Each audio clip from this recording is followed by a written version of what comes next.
नमस्कार, स्वागत है आपका हमारे चैनल नेक्स्ट ट्रेंड स्पिरिचुअल में और मैं हूं आपके साथ श्रुति।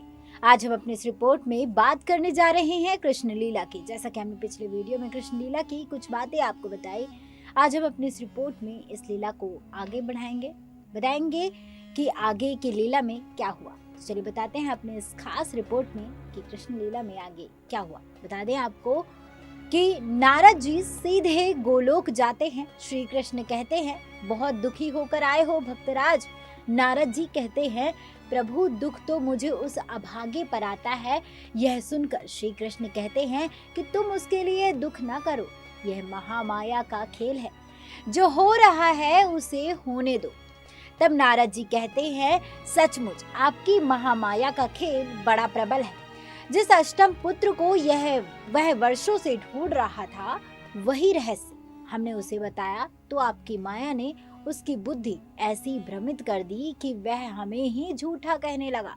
तब नारद जी महामाया को प्रणाम करके कहते हैं कि हम पर ऐसी कृपा कभी न करना कि हम पथ भ्रष्ट हो जाए और कंस की भांति हम भी इधर उधर भटकने लगे। यह सुनकर श्री कृष्ण, राधा और महामाया मुस्कुरा देते हैं।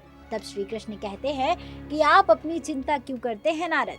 तब नारद जी कहते हैं, मुझे अपनी चिंता तब तक नहीं है जब तक आप मेरे रक्षक हैं, परंतु मुझे देवकी और वसुदेव की चिंता होने लगी है।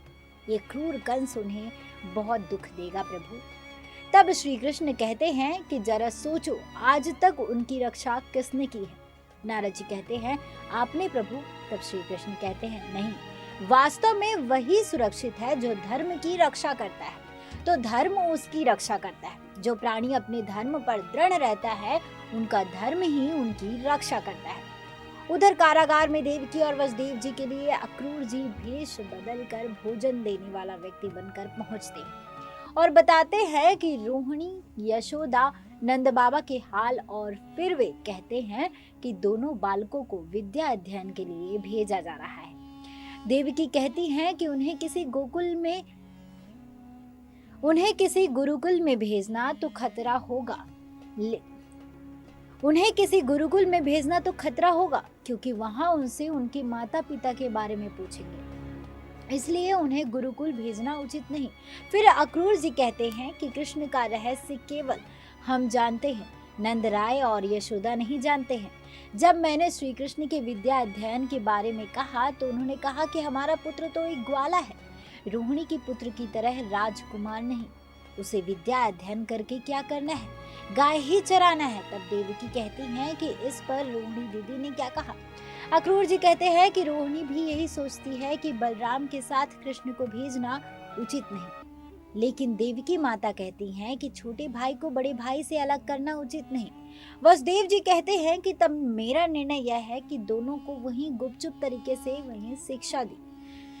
इस पर अक्रूर जी कहते हैं कि नंदराय तो अपने लाल को पढ़ाना ही नहीं चाहते हैं। इस पर देवकी कहती हैं कि ठीक है, मेरे लाल को तो अनपढ़ ही रहने दो, उसे को मुरली बजाने दो और गैया ही चराने दो। यह सुनकर ऊपर गोलोक में बैठे श्री कृष्ण प्रसन्न होकर राधा से कहते हैं कि लो, हम तो पढ़ाई से बच गए। मैया सही कहती है कि हम तो अनपढ़ हैं, तो अनपढ़ ही रहने दो। फिर राधा के प्रश्न पर श्री कृष्ण बताते हैं कि ये नंद अपने पिछले जन्म में ध्रुव नाम के वसु थे और यशोदा उनकी धराव नाम की पत्नी थी। हालांकि सांदीपनी आश्रम के बारे में भी जिक्र है, लेकिन वो क्या बात है बताएंगे आपको। उससे पहले जो हमें वेबसाइट से जो जानकारी मिली है उसे बता रहे हैं। बता दें आपको कि एक बार दोनों ने गंधमादन पर्वत पर कई हजार वर्षों तक तप इसलिए किया, ये ऐसा श्री कृष्ण राधा को बता रहे हैं। उन्हें बता रहे हैं कि उन्हें हमारे दुर्लभ बाल रूप के दर्शन हो जाए। जब उन्हें दर्शन नहीं हुए तो उन्होंने एक अग्नि कुंड का निर्माण करके उसमें भस्म हो जाने का निश्चय किया। तभी आकाशवाणी हुई कि द्वापर में तुम दोनों नंद और यशोदा के रूप में जन्म लेकर प्रभु श्री कृष्ण की बाल लीलाओं का आनंद उठाओगे। यह कथा सुनकर श्री कृष्ण कहते हैं, तो राधे, जब तक हमारा बाल रूप है तभी तक उन्हें परमानंद मिलेगा। तब राधा कहती हैं कि प्रभु आपकी लीला तो अचरज भरी है।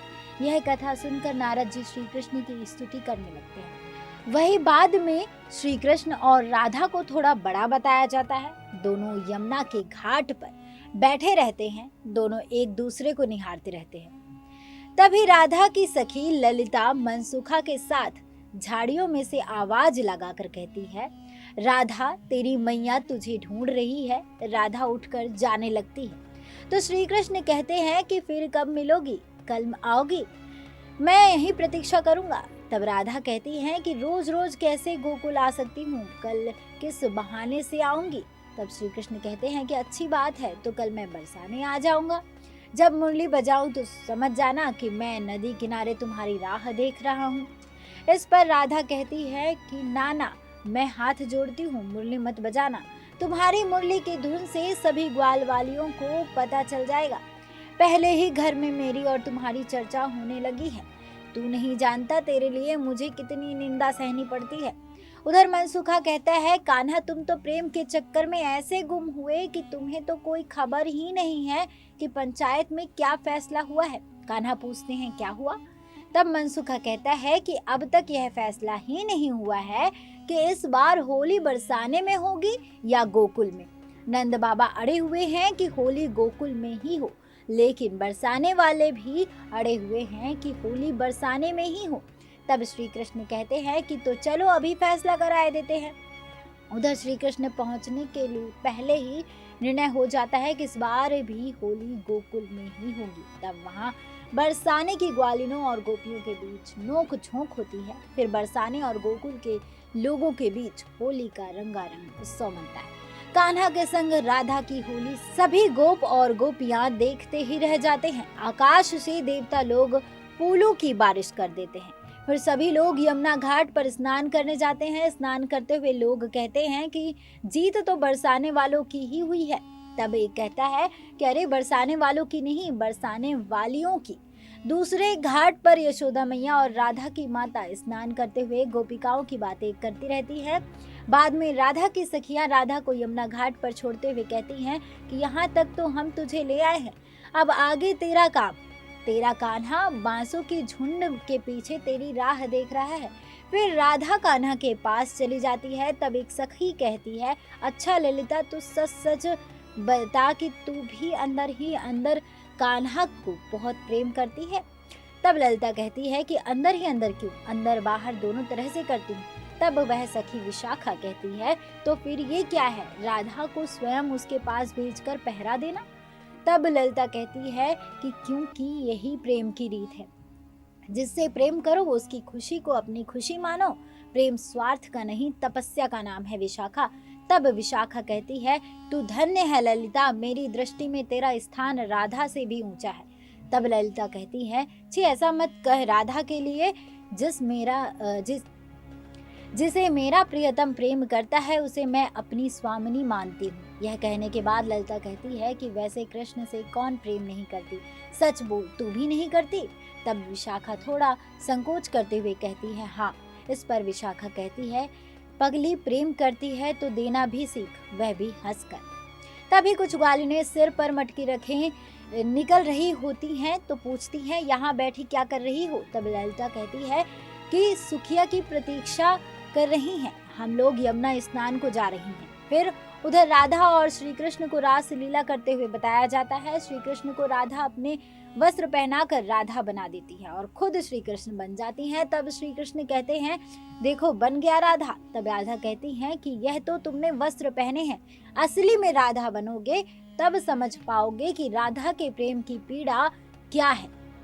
हमारे प्रेम का ऋण है आप पर, जिससे आप कभी नहीं उतार सकते। तब गोलोक में श्री कृष्ण बताते हैं राधा को कि हम एक दूसरे से अलग कहाँ हैं, इसलिए ऋण कैसा, जैसे दूध में सफेदी आग में गर्मी है, वैसे ही हम दोनों एक ही हैं। तब श्री कृष्ण संपूर्ण ब्रह्मांड के बारे में बताते हैं।